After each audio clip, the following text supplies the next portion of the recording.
Hello. In this episode, I wanted to discuss a little bit about trust, and particularly trusting in the church. Trust is one of the four elements that I've outlined previously about that we need in order to have an effectual, spiritual growth. And the elements are, in addition to trust, are love, humility, and patience. But trust is often very difficult for people. We are very often apprehensive about trusting in other people. We become paranoid and are fearful of others, particularly because people have harmed us. And that usually comes through the fact that we are idealizing people. We want people to be absolutely perfect, unlike us. And so therefore we demand of them absolute perfection. And when they violate this idealism, which is false, it's actually a lack of respect for people as they really are. When we have that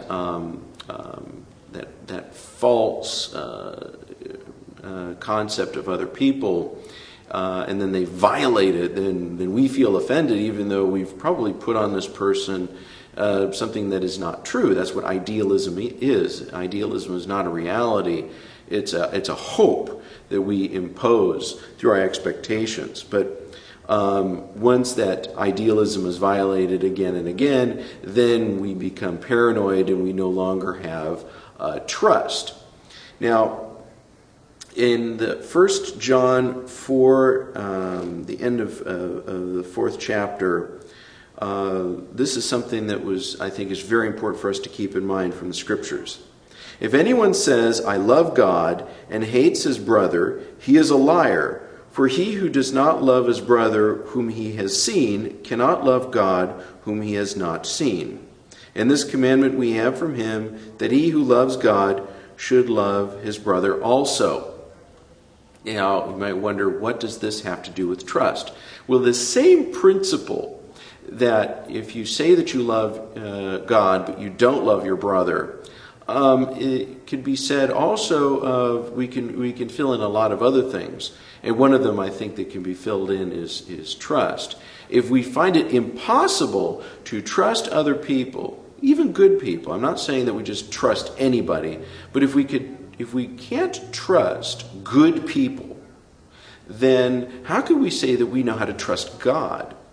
Because it is through trusting other people that we learn about trusting God. Remember that a lot of our impressions about God come through our relationships with other people, what we learn from our relationships with others. This again comes back to an earlier presentation I gave on the building blocks of spirituality, where we are introduced to God through others who bring us into that worshiping community. If we don't have that initial introduction to God, we won't know who He is. And it's the same thing about trust. It's through learning how to trust people that we learn about trusting God. But again, we have to trust people as people, not trust people in an idealistic idea, or trusting people as, let's say, trusting them as false gods. We have to trust them for who they are, as they are, and to look at them in the sense of who they are as fallen human beings who are struggling with the same things that we're struggling with. Now, what happens when we don't learn to trust is that we fall into the trap of what I call, this is kind of my own little nickname here, take it or leave it, but what I call functional atheism. And what a functional atheist is somebody who knows all the externalities. They know the Lord's Prayer, they know how to read their Bible, they know all of the stuff of what it takes to look like a Christian, and perhaps intellectually they are Christians. But when it comes down to their basic needs, those moments where they have an instant reaction, they function as atheists. They turn to their own resources rather than asking for God's help.